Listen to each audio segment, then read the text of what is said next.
Good morning, good afternoon, or good evening, beautiful people. Welcome to another episode of Life with Shenita. I am Shenita Connolly, your host for this evening, and I'm super excited about the conversation this evening surrounding the topic of dads. All dads, but specifically Black dads, African American men. Of course, you know, the ultimate goal is to see people overcome every obstacle in life. And being a single dad or a dad in general can be a challenge. And so I have with me this evening Timothy Jackson, who is going to share what God has blessed him with to help in this area of fatherhood. I was a single mom. I never take on the title as being a mom and a dad because I could not be a dad if I tried to. But I was a single mom, so I understand the challenge of raising children solo. So any help that can be rendered on this journey is important. So if you all would like and share this broadcast, and again, welcome to tonight's show, So Help Me Dad. I wanted to share just a couple of statistics that I was able to find. And these are older statistics. This is 2018, but it's still relevant for tonight. So it reads from pewresearch.org. Among solo dads, 42% are white and 28% are Black, compared to 55% of cohabitating parents who are white and 13% who are Black. These gaps are driven largely by racial differences amongst the large share of solo parents who are mothers. And I wanted to also share, there's a national fatherhood initiative out there that has some great information and resources. And Timothy is going to also share some great information and some resources available for dads, and some strategies, some things that he has done as a single dad over the years. And so I'm hoping that our dads are watching. Another statistic that I was able to look up, in 2019, there were about 1.05 million Black families with a single father living in the United States. This is an increase from 1990, when there were 472,000 Black families with a single father in the U.S. And these statistics are from January 2021. So things have truly changed. I remember my first introduction of a single Black dad in my immediate circle was when I moved to Atlanta. My friend Dennis was a single dad of 2 children. At that time, his wife decided she didn't want to be married anymore. And she was like, I'm out of here. And he was a champion as a single dad. And I remember watching him raise those kids and work full time. He didn't sacrifice. He did sacrifice a lot to make sure those kids were well taken care of. So I know that it's a challenge for moms. We hear about moms a lot, but I want to make sure that we understand fathers are hitting the ground and running, taking care of their children too. So without further delay, I am going to invite our guest in, and he is going to introduce himself, Mr. Timothy C. Jackson. So please like and share the broadcast this evening. Good evening. Hey, Shenita, how are you? Wonderful. How are you, Tim? It's been a great day. It's my birthday, so I've been celebrating all day, and I get to do this with you, so I just feel wonderful right now. That is wonderful. Happy birthday to you. Thank you. Thank you so much. You're wearing 40 well. Yeah. Let me put my color. You're wearing 40 well. I'm loving it. Thank you so much. Yeah, so thank you so much for joining me this evening for this conversation on your special day with your special initiative. Tell us a little bit about Timothy Jackson, introduce yourself to the audience. Well, Shenita's followers, Life with Shenita. My name is Timothy C. Jackson. I started using C because there's some other Timothy Jacksons that have been getting in trouble. I think I got some random phone calls that they're looking for the wrong guy. One person like, well, can you verify some information? I'm like, no. Like, if you can't tell me what's going on, we don't have nothing to talk about. I have no interest. I don't owe nobody nothing, anything. And so I'm using C. Jackson. That was my mom's recommendation. Um, but I'm from Orangeburg. I'm from Orangeburg, South Carolina. Um, Small town, college town. And at this point, it's kind of a town that has some trouble going on in that area. Um, I'm just glad to be here. I'm glad for the opportunity to be the man that I actually am. It's been a lot of trials and tribulations. Like I said, I turned 40 today. My family reminded me, it's like, how is it that you're able to have dark hair, black hair? And I'm like, look, that's God, first of all. He Mhm. allowed me, because the things I've gone through, the things I've had to live through, I could look very much aged at this point. So I'm Mhm. grateful that I don't look like what I've gone through. Um, Mhm. I am a father of two biological children, and then I have two other additional sons that I co-parent with my wife and their dads, their mom, that type thing. So I'm in a very, very privileged situation, and I've been able to embrace it over the course of years. So I'm really, really grateful. I'm gonna call their all names, so they'll see this at some point. Tierra, Solomon, Tremaine, Daunye, I love you all. I'm honored to be able to be the man that I am in your life. I can't look for any more greatness that you already are, but I'm expecting greatness. So I just want you guys to know that from here, this will be recorded so you will see it. I love y'all. And it's been a pleasure to watch you guys grow into everything that y'all will be. And I intend to continue to do just that. That's Um, awesome. So you say a bonus dad. So you have two biological children and one, you're a bonus dad to two more. yes, yes. That's awesome. It's a great opportunity. One that I didn't put on my resume, or I wasn't seeking this out as a job title, a job description, but it's grown on me. And it was really easy to do. Being a parent allowed me to easily, being a dad with the experiences that I had allowed me to easily do it. Being the person that God made me allowed me to be the person, it made it easy, Mhm. easier than I thought it would be. And then knowing that, there's a saying, there takes a village, knowing Yes, it that they does. have a mom and they have their own dad and then they have their own wives and that type of thing. We all come together somehow, some way, Mhm. and make it work for a family.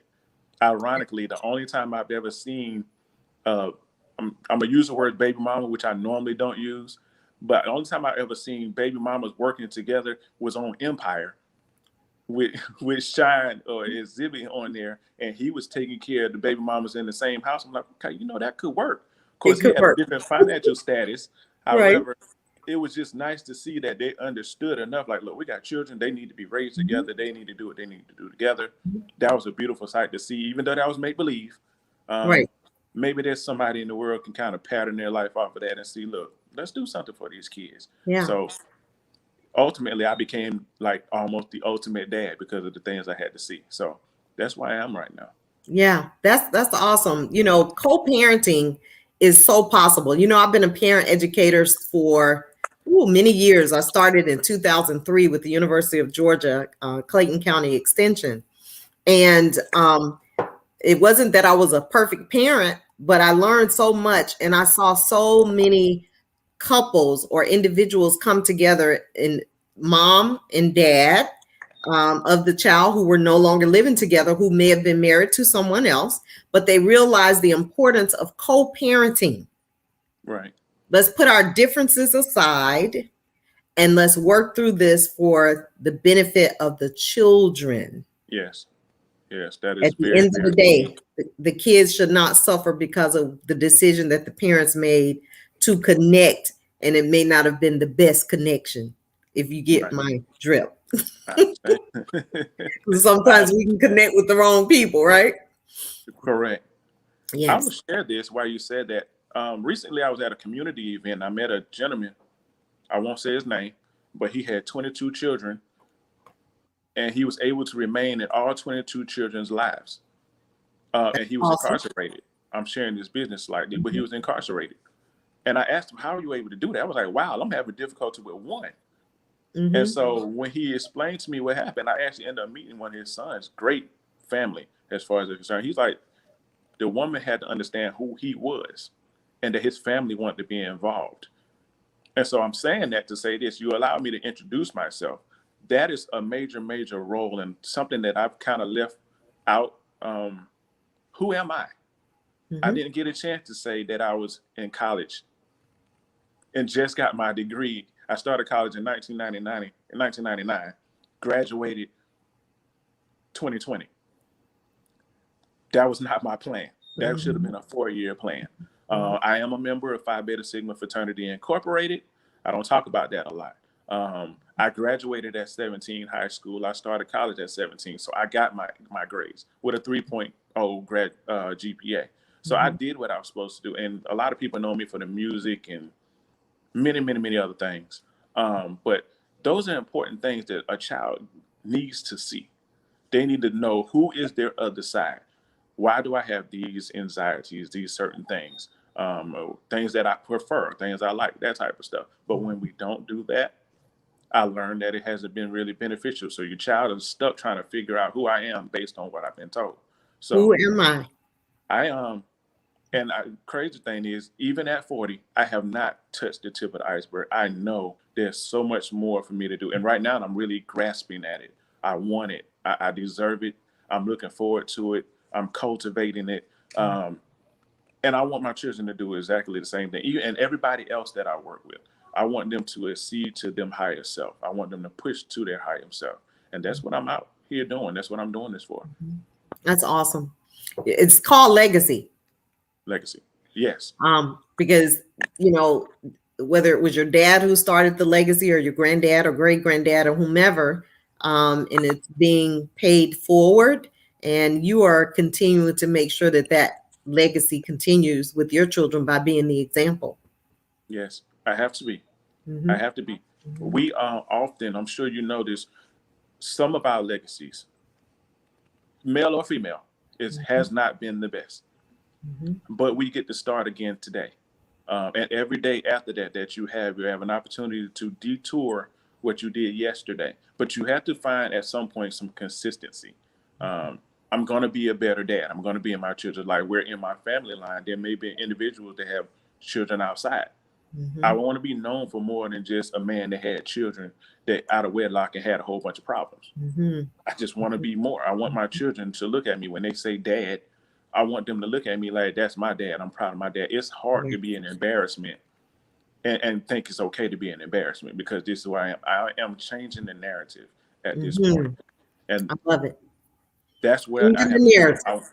I want to be more than just a drummer and a DJ and a book author and an actor and all of these wonderful things. I want to be known as more than just that, or at least include that in the conversation. Like, Mm-hmm. you know what? And he persevered, and he's a good dad. Yes, yes, that's awesome.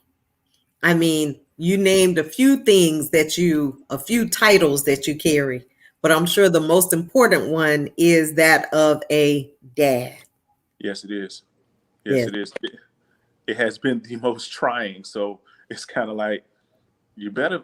There's a reason why. Crazy thing is, and this might go into another segment, but that's been the most difficult thing I've had to do. Mhm, mhm. The most difficult thing. I tell And people that all the time, Tim. I'm sorry for just a moment. I tell people all the time, particularly when I was teaching parenting classes, the hardest job I've had is that of a parent. yeah, So you know that to be true. I know it to be very true, and it is trying. There isn't a day that goes by once you become a parent, even as an absent dad or absent father. It's not a day that goes by that you don't think of your child in the midst of things going on. And then, unfortunately, hands are tied a lot of times. It weighs on you. I think I'm very strong. If I could remove my shirt, these shoulders have carried a lot of weight on these shoulders. I think I might have rotator cuff injuries about how much weight I've carried on my shoulders, but I've had to carry it. And initially, of course, like, why am I putting this on myself? Why am I going through this? And ultimately, it hit me. I'm like, God, okay, this is a lot. It hit me because This is a choice that you made. I had this for you, but you detoured the plan. So now you have to endure this, but I'm with you. You And better that's say what it it. is right now. I'm with you now. So I'm going to help you through this. I'm going to navigate you through this. And ultimately, God will get the glory out of it. And I So, want, I want people to understand what you just said when you said a decision that I made. And many times we forget that we made a decision to do whatever it is, whether it's whatever that was, right? correct. And we have to be willing to deal with the consequences of that decision, right, wrong, indifferent. Correct. You're with me? It does make us stronger. And yes, he will see us through if we're determined to do the work necessary to push through that. That's it. I was reminded what triggered that was I don't know if you're familiar with E.T. or Eric Thomas, the hip hop preacher. E.T. the hip hop preacher, phenomenal motivational speaker, great guy. That was one thing he said. You know what? There's a number of things that he talks about, and he's transparent. And I've learned to be transparent. He speaks with so much power and conviction. But the one thing that he said is like, look, I did this.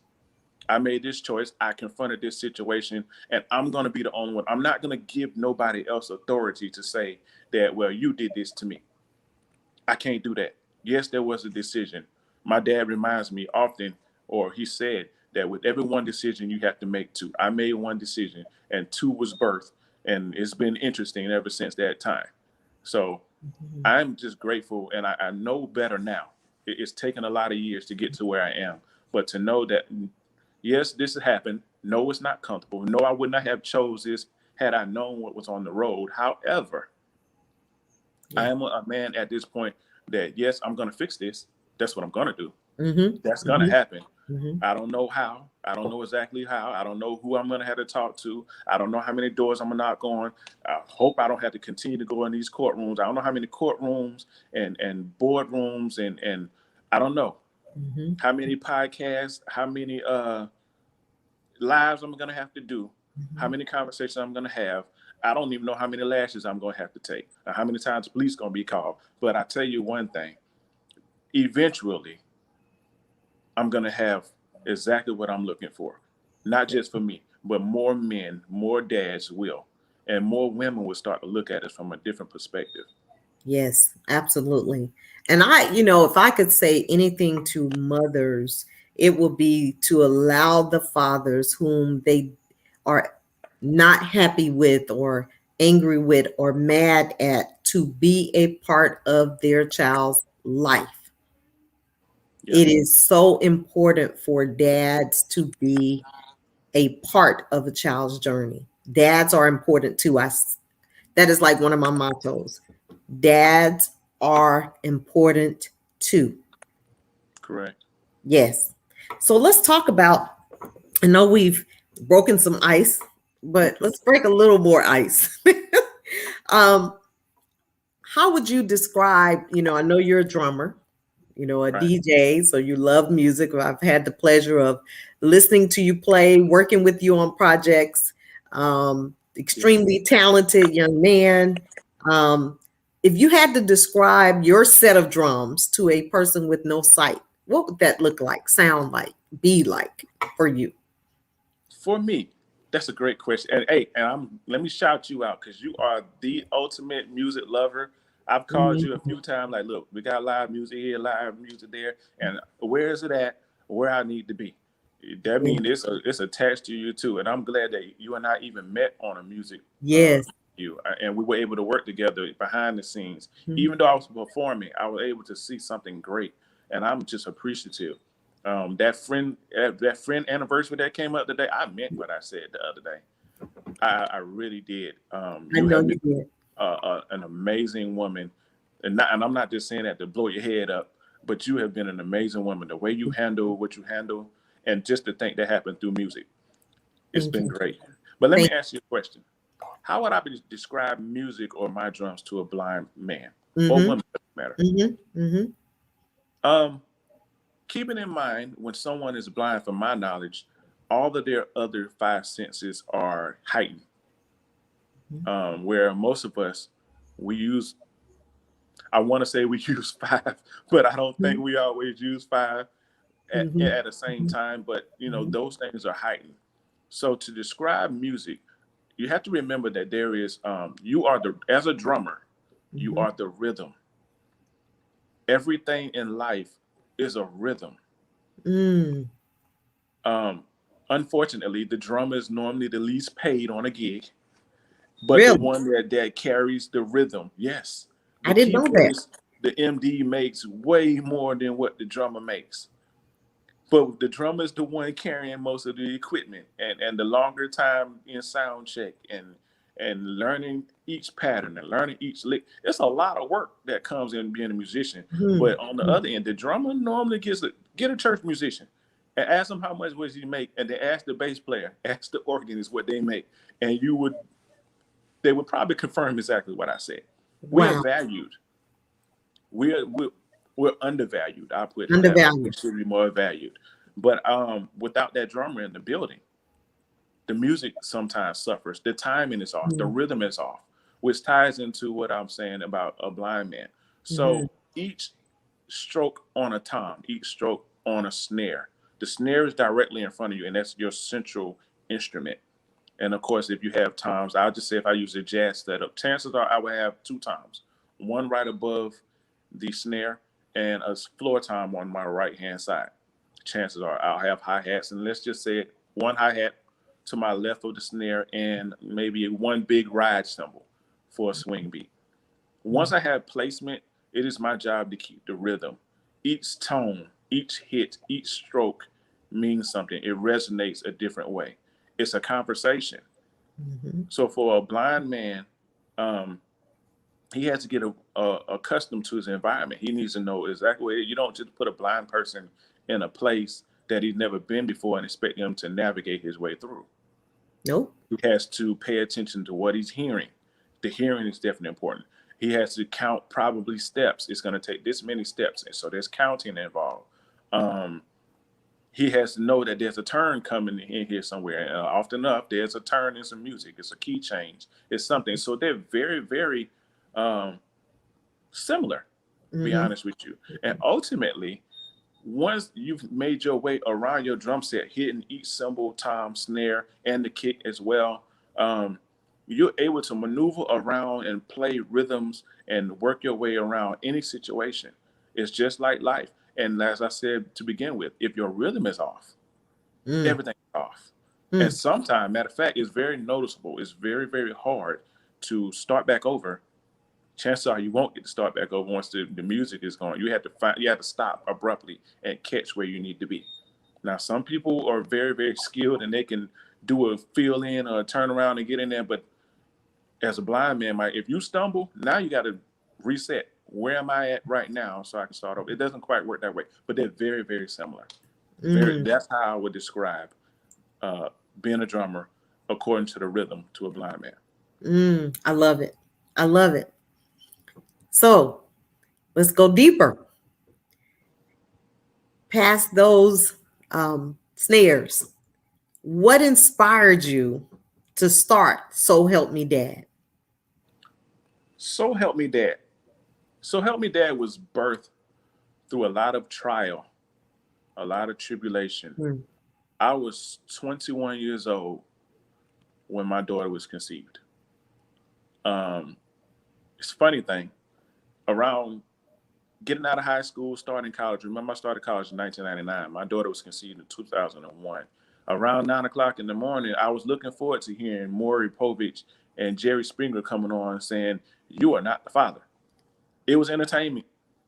I never thought that my life would resemble the stuff I had to go through. Mm. Um, Here I am just turning 40, just getting a grip on my life this year, last year. It's a lot of time, a lot of trial that I've dealt with to get to where I am right now. It's a lot of money. Mhm. And that's even beyond, I'm going to use the word daddy's membership fees. Mhm. Most people know it as child support, but that's basically what it is. I'm paying a membership fee to be Mhm. a dad to a child, unfortunately, that over the last 5 years, going on 6 years, I have not had much, if any, contact with. Mm. And now here I am. I got court coming up October 4th.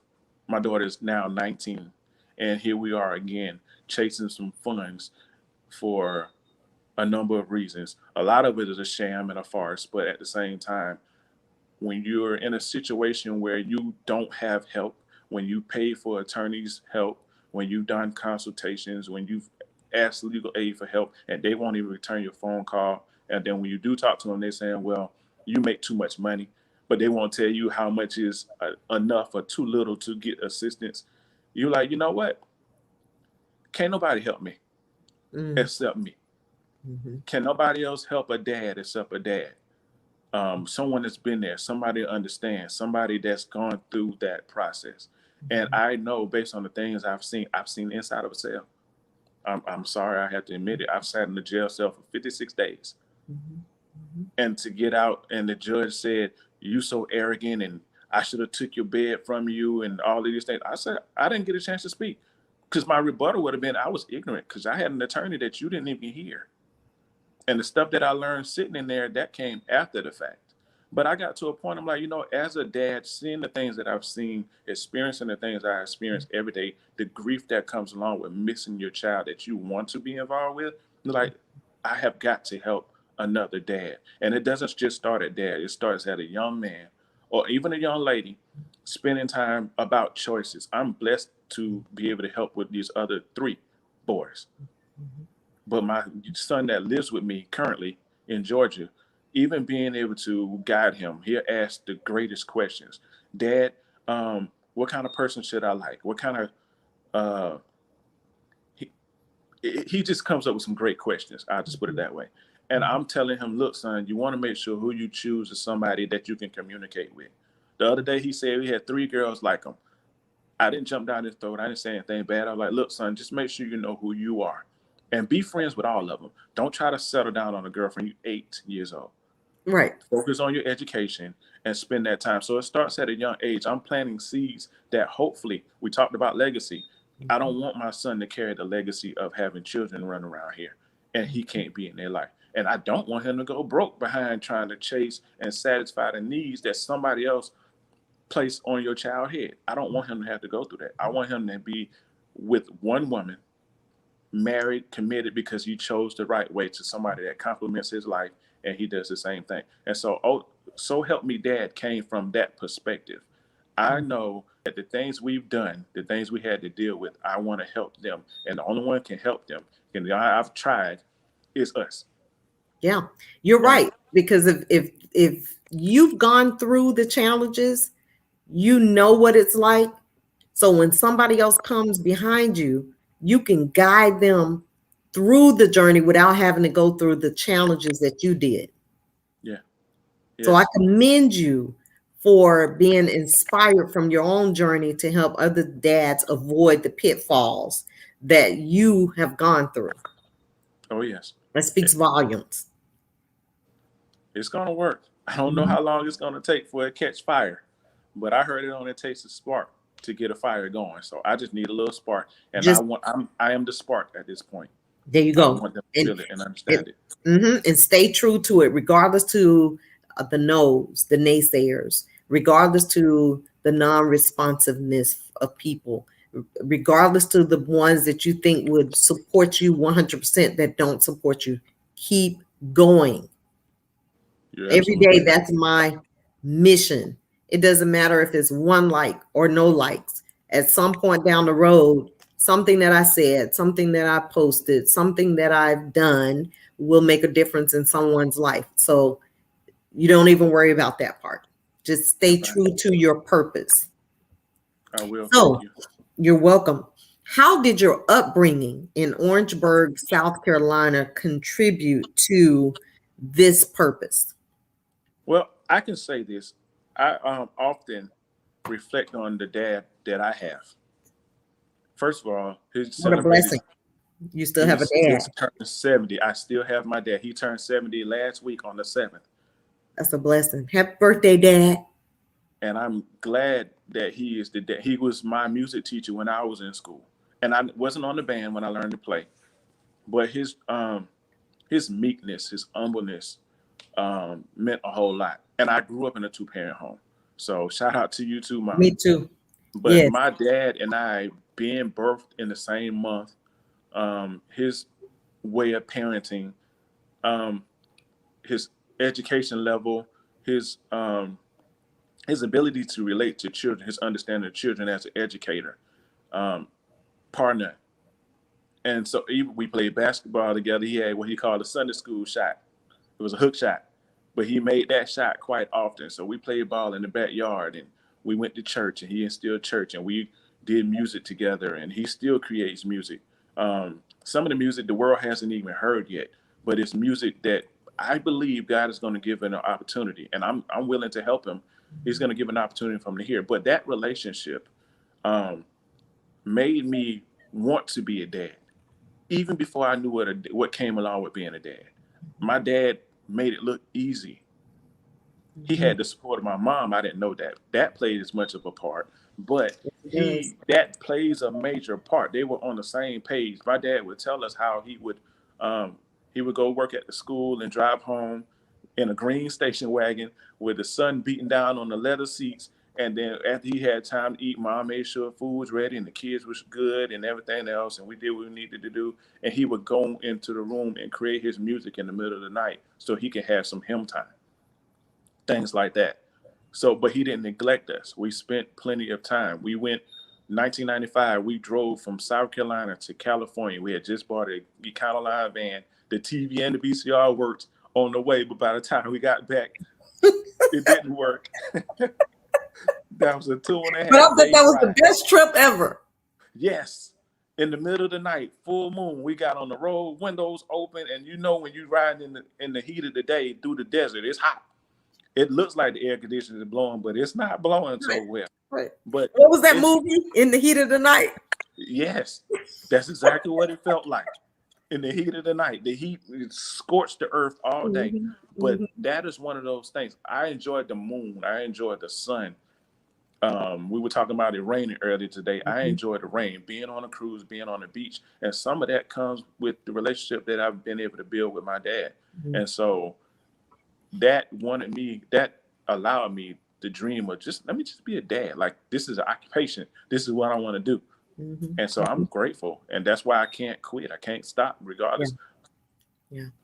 And help other dads become better versions of themselves. Yes, That's definitely. that's I absolutely love that. And so your dad is a part of that legacy. I mean, he started the legacy and you're continuing it. And Yes. will make a difference in many lives. That's a beautiful. What has been the most rewarding and the most challenging part of being a single dad and now a bonus dad? Um, I'll just share this before you do. When I got married to my second husband, um, he had two boys, and so I was a bonus mom to those boys, and he was a bonus dad to my children, which all three of my children embraced him and loved him like he was their own. One of his sons did not embrace me, which made for a very challenging journey. Mhm. And so I think it's important that we talk about when you're bonus to someone, how sometimes it may not be an ideal situation. And you mentioned something about the support of your dad had the support of your mom. They were on the same page. It's important for couples who may be watching out there who may decide as a single parent, one day I will marry again and I want someone to help me raise my children or whatever the case may be.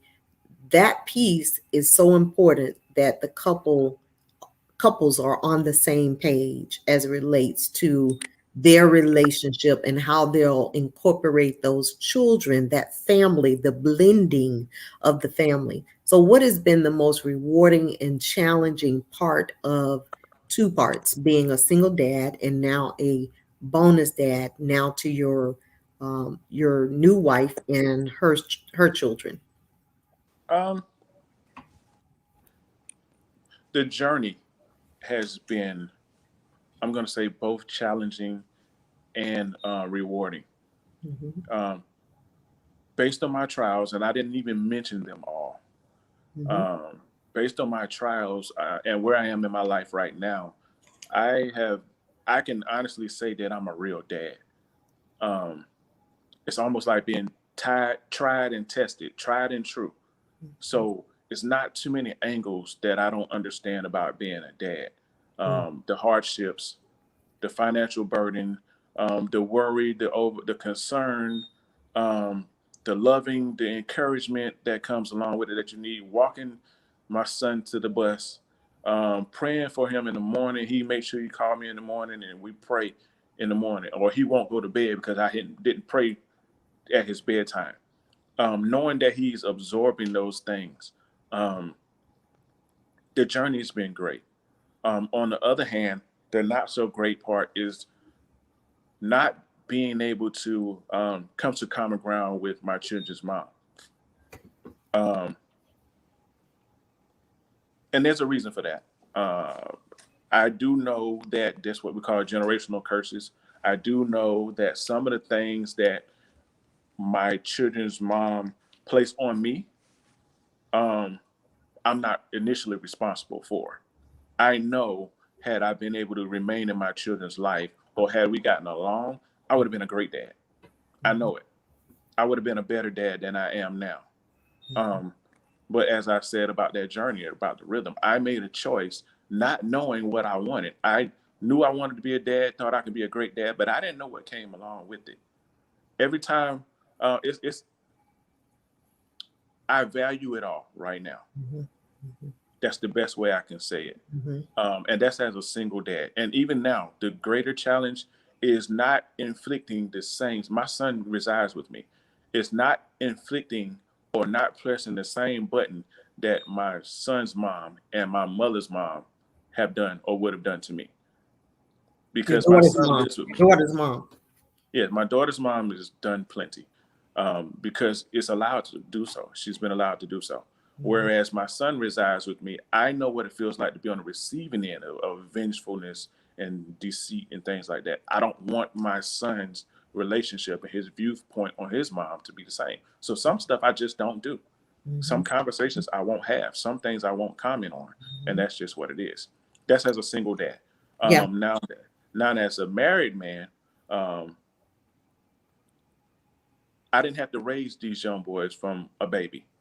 Like I said, they have their biological dads and they have their own wives, they have their own relationships. But to see, my son hasn't made it to the teenage years yet, but I was able to see from 9, 10-year-old one and then a teenager, I get to see that hands on. I get to interact. I did sports when I was in school and things like that. So we had a lot in common in video games and things like that. So that's been a privilege. But I also got to see the teenage side of smelling your own must, mom, people like to say, when they kind of buck at your mom Right. and you kind of like it. Sometimes it start out funny and then they're like, hold up, you crossed the line and I'm gonna need you to tighten up. So being able to flip that switch, but then also had to remember I'm not your dad, but you're gonna show respect in this house. And so ultimately I had to remind myself, it doesn't matter where I go. I'm a dad everywhere I go. I don't Yes. just turn that switch on and off. I can't just turn the switch on and off.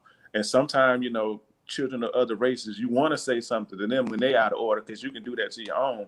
But sometimes, like, you know what, that's not really acceptable. That's not my child. So you kind of shy away. But, I'm a dad all the time. And seeing both sides, single and married, and the privileged position I'm in right now, those are some of the things that I value, whether it's good or bad. I am still dad.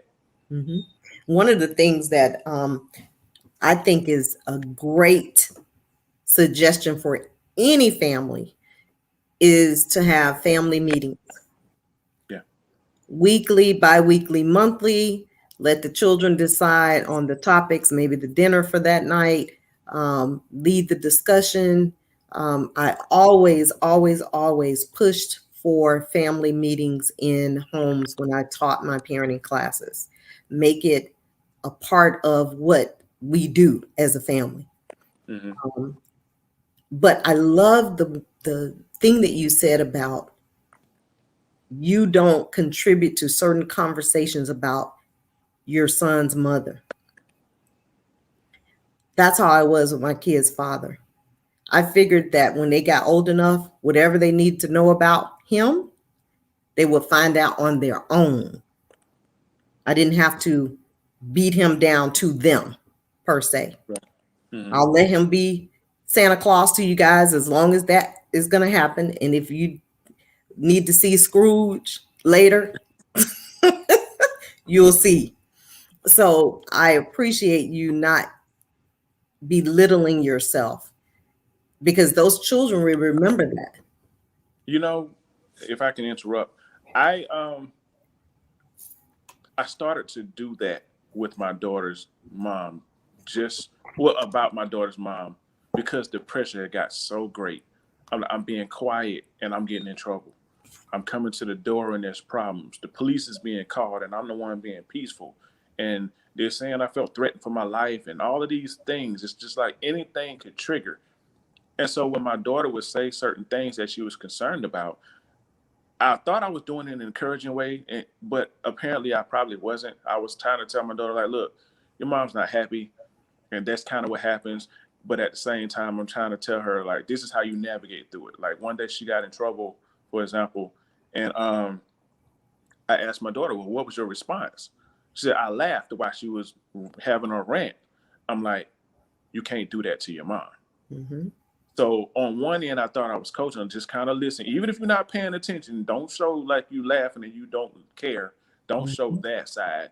Um, but then ultimately, the conversation turned to something else, and I don't think it was received very well, because it was like, you'll find out one day that your mom is giving you a total different picture of who I am, and I really believe that I'm a greater threat, and I didn't know I was as great of a threat. But you got to remember, well, I had to find out that when you have a series of women that the male factor is not wanted, not desired, or that has to be controlled, I didn't want that for my daughter. So I wrote it out as long as I could. But ultimately, I think I started pushing my daughter away because I wasn't going nowhere. And so there was always something that caused me to be pulled away. There was a judge being called. There was a jail time. There was a cut visitation. There was an attitude at the door. There was always something to pull me away. And so I fell into the trap. Now, as my son's father, I am conscious of some of those things, even though my son resides with me, because I could only imagine the things that my daughter believes based on what's been told to her. And so I didn't think she would ever see it. When you grow up, listen to people say, well, when she'll be 14, 15, she'll decide she'll be back. Well, my daughter's 19. I ain't seen it yet. So I'm anticipating that it will come, and I believe it will. You Mm-hmm. notice I said yet. I believe that it's going to come a time, but there's going to be, Well, excuse my word, when I say hell to pay, when that time comes back around, that might be a different conversation, because it's like, hold up, I really want to know who I am. And this was shielded from me. And when she found out that the dad she thought I was, that was taken away from her, is really a pretty good guy, if I do say so myself, and everybody else yeah, that knows is pretty good, I think so. you're gonna, it's a different conversation that comes with, mom, why? Mm-hmm. And I'm not afraid of the confrontation, because I know I've been honest, even when I shouldn't have been honest. So I'm Mm-hmm. not afraid of the confrontation. But when there's a choice between, look, I'm going to have a relationship with my dad, either you can be for it, and that's good, or you can be against it, but I'm going to have this relationship and I'm not talking to you anymore. That's a whole different perspective. And I don't necessarily want her to go through it, but I can't control it at this point. Like they said, she's grown. No, you So can't. I'm waiting on that day. And it will happen. I stand in agreement with you on that. So, another question that I have for you, what surprised you most about yourself? I know you shared a few things, through our conversation, throughout this journey as a single dad. What surprised you most about Tim C. Jackson? What surprised me most is how much I can take and keep going, how much I can learn.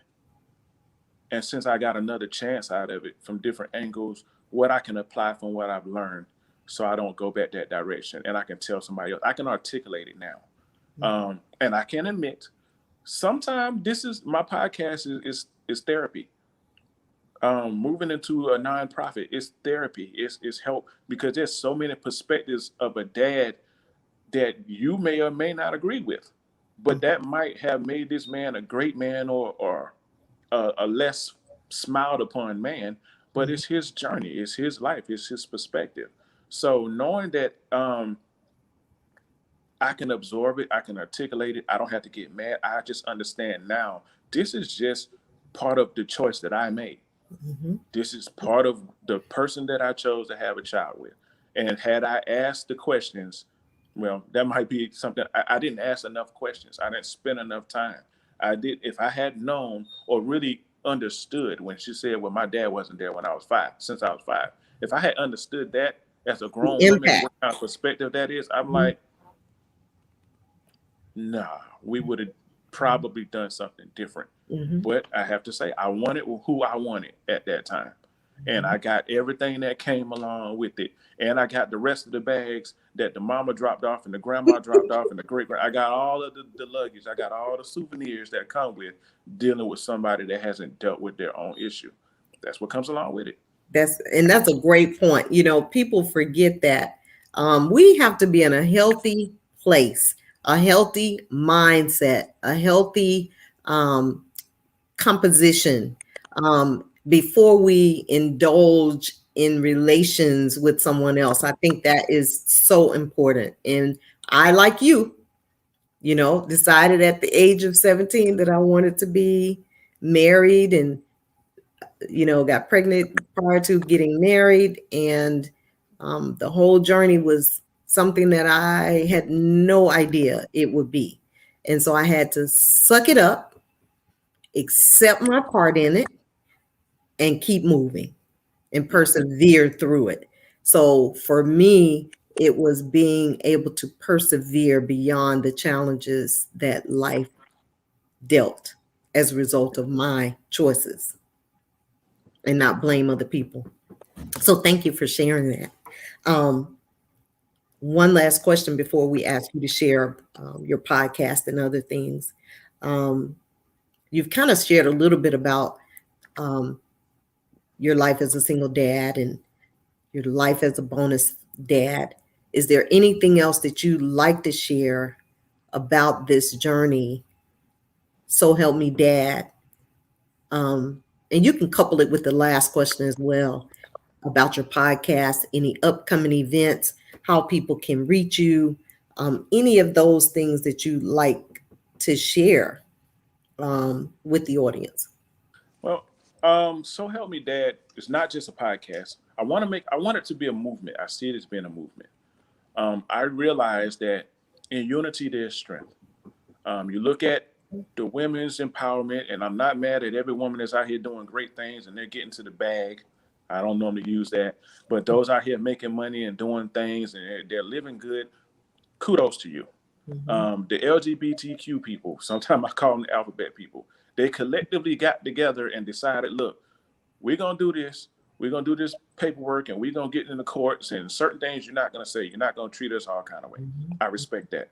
Mhm. Recently, the Asian community got together, and the Jewish community they got together. It's so many communities got together, and it's almost a sin to be called a dad.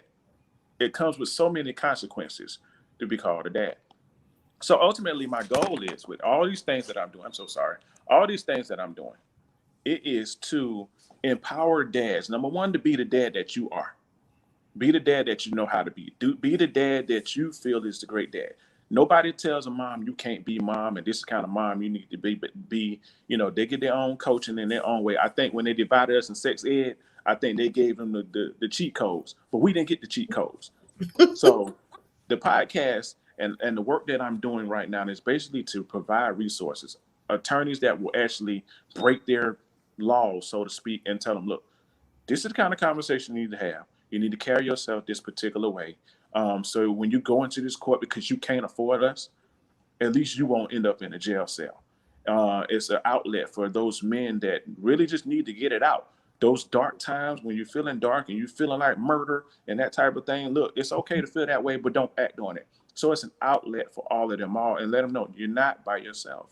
That's what So Help Me Dad in this movement is really about. I love it. And I'm sure with the um, coming together of the men and sharing the knowledge, experience, educating each other.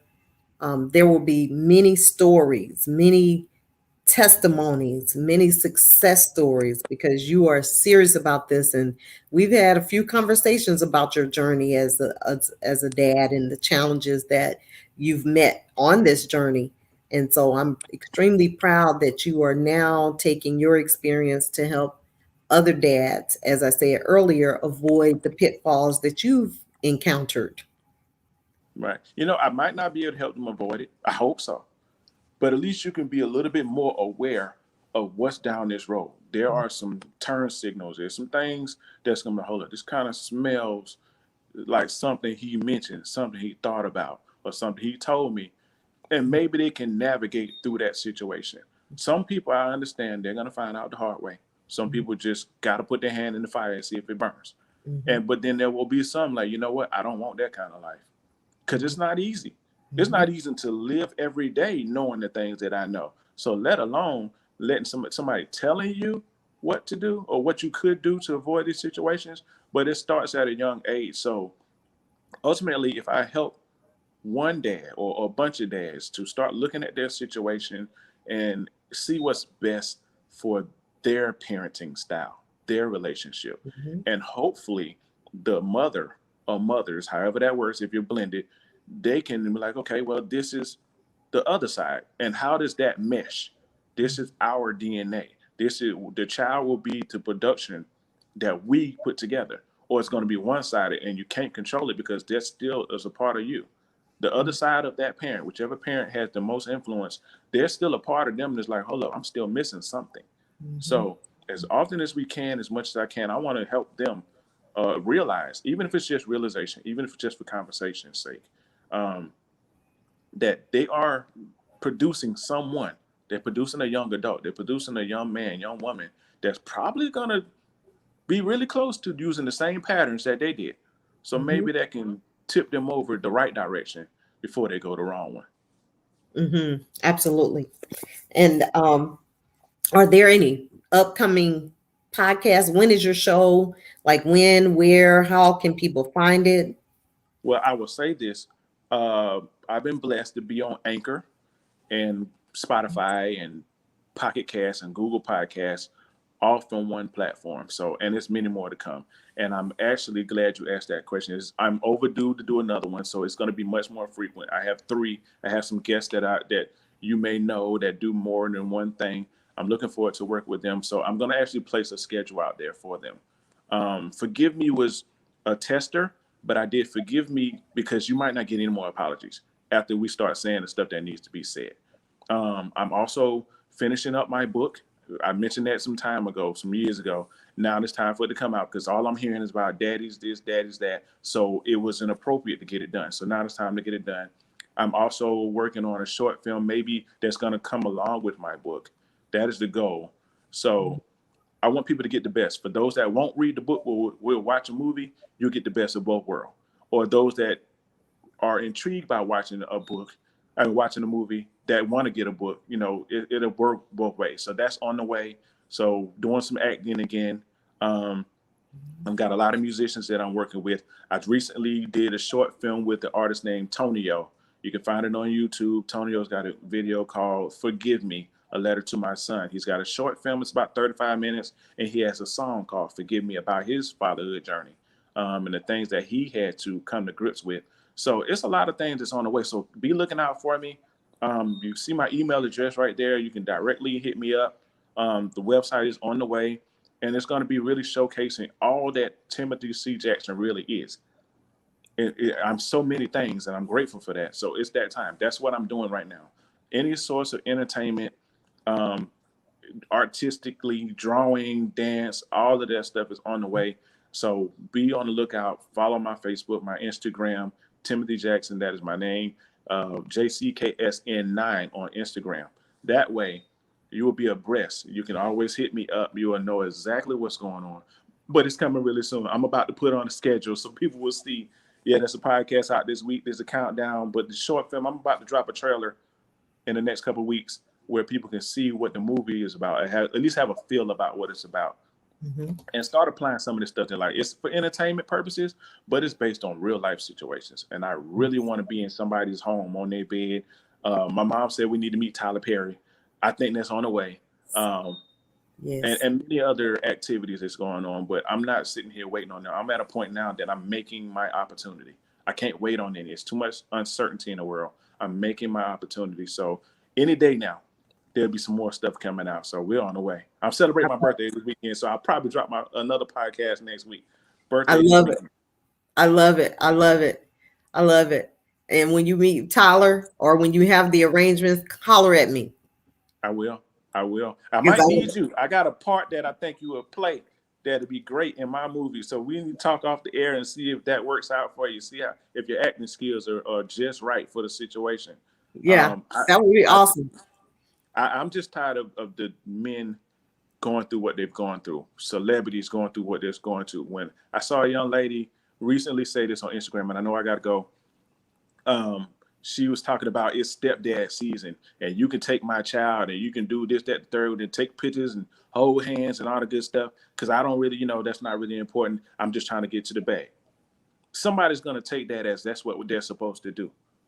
But I know this young lady, if it's the same one, I believe it is, she divorced her husband, a basketball player, and was awarded $200,000 a month. And then you turn back around and say that this is what I'm going. So my warning to most men nowadays, they're about getting the bag. I promise you, if I knew having a child was going to pay me a year's salary just to keep the other parent away, I probably would have did it too. But chances are I wouldn't. But that's an incentive to keep you away. Don't get caught in the trap, because that's exactly what it is. It's a trap. So I want to help men think. I want to help women think. And I want these children to be like, you know what? That's not going to be my life. I want one that works for me and my children. Yeah, definitely. Definitely. I think you're on your way. I'm super proud of where you are. We've done some movies together. We've done music together, all kinds of stuff. And I can see all of that infused into your journey. Your family is a very talented family.